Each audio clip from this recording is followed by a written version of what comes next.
Bueno, vamos a ver cuál es el concepto del campo eléctrico.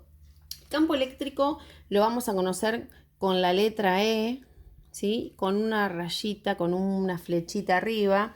Esto me está indicando que esta magnitud es una magnitud vectorial, es decir, que tiene número, módulo, unidad, dirección y sentido, ¿sí? Entonces, ¿qué es el campo eléctrico? El campo eléctrico se conoce como a la región o a la zona que está alrededor de una carga y tiene algunas características. Lo puedo representar de la siguiente forma. Si esas cargas son positivas, ¿sí? A esta región o a esta zona alrededor de esta carga, la vamos a representar a través de líneas de campo. Esas líneas de campo son radiales infinitas, quiere decir que salen del centro de la carga y son infinitas. Y si la carga es positiva, justamente esas líneas son salientes desde la carga. Bien, entonces esta región que estoy dibujando va a ser lo que yo represente según esa carga, esa región, las líneas del campo. Y si tengo una carga negativa, ¿sí? A esa región la voy a representar a través de líneas infinitas, radiales también, pero si la carga es negativa, esas líneas son entrantes a la carga, ¿sí? Estas líneas vienen desde el infinito e ingresan a la carga. Bien, ahí tengo la región de la otra carga, de la carga negativa. ¿Qué pasa? Si yo pienso, a ver, ¿de qué depende este campo eléctrico? Puedo tener en cuenta dos características. Si el valor de la carga es mayor, ¿sí? Si la carga aumenta, ese campo eléctrico también va a aumentar, ¿sí? Y por otro lado, también tenemos que pensar en qué lugar quiero calcular ese campo eléctrico. Supongamos que yo quiero calcular el campo eléctrico en este lugar, voy a calcular el campo 1, o quiero calcular un campo eléctrico 2 en este lugar, ¿sí? Si yo me fijo, este lugar está, el campo 1 está más lejos del centro de la carga que este otro punto 2 para calcular el campo 2. Entonces, ¿qué pasa a medida que me alejo de las cargas? O sea, si la distancia en donde yo quiero calcular ese campo cada vez aumenta más. Si la distancia aumenta con respecto a la carga, lo que está pasando es que me estoy alejando de la carga, ¿sí?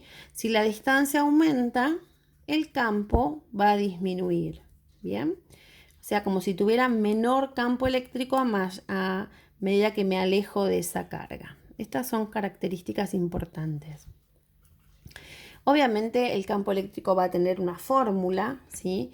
El campo eléctrico tiene también la constante electrostática que usamos en la ley de Coulomb.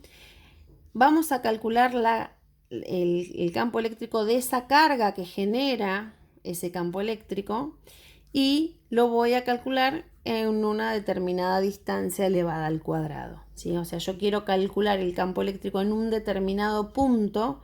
Ese campo eléctrico fue generado por esta carga. Siempre en esta fórmula que yo pongo acá, esta Q que está acá es quien genera el campo.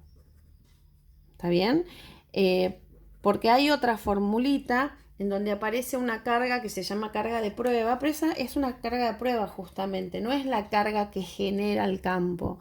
En esta fórmula que yo puse acá, sí, es la Q que ponemos acá, es la carga que genera el campo. Hay un gráfico en donde yo puedo demostrar que a medida que aumenta la distancia, el campo disminuye. Si yo lo represento en un eje cartesiano, en el eje de las abscisas pongo la distancia y en el eje de las ordenadas pongo el campo, para demostrar que a medida que aumenta la distancia, este campo disminuye, el gráfico hace esto, ¿sí? Entonces yo veo que en este punto tengo este campo y en este punto tengo este campo que tengo acá. Vamos a llamar E1 a la distancia 1 y en la distancia 2 vamos a llamar E2. ¿Ven? Que aumentó la distancia y el campo disminuyó. Esto es importante porque necesitamos entender cómo se grafica y qué representa cada gráfico.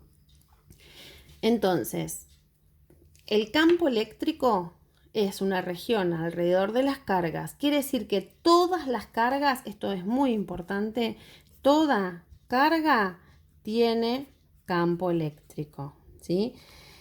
Yo siempre les hago una pregunta, ¿todas las cargas tienen campo eléctrico? La respuesta debería ser sí.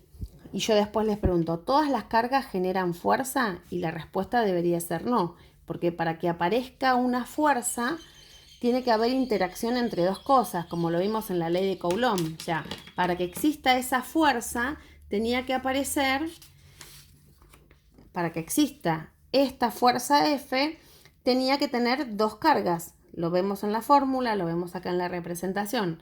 O sea, yo tengo que tener dos cargas para que exista fuerza. Ahora, ¿tengo que tener dos cargas para que exista campo? No, porque el campo eléctrico es la zona o la región alrededor de una carga.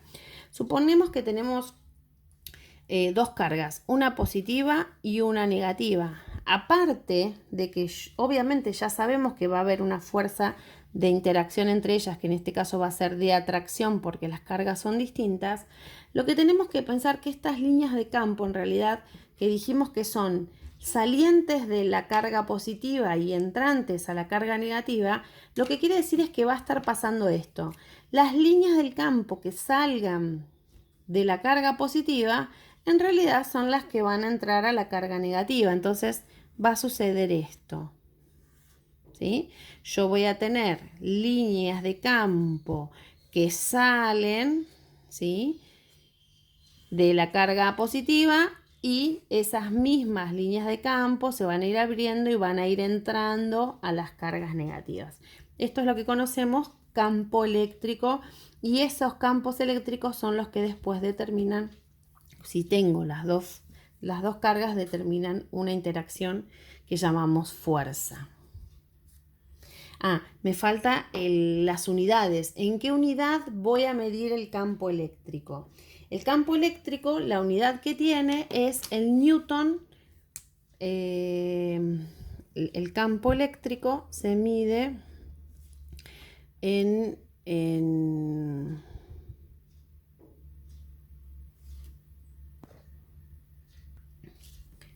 decíamos que el campo eléctrico, ¿sí?, se va a medir en newton sobre coulomb. Entonces, esta va a ser la unidad del campo eléctrico.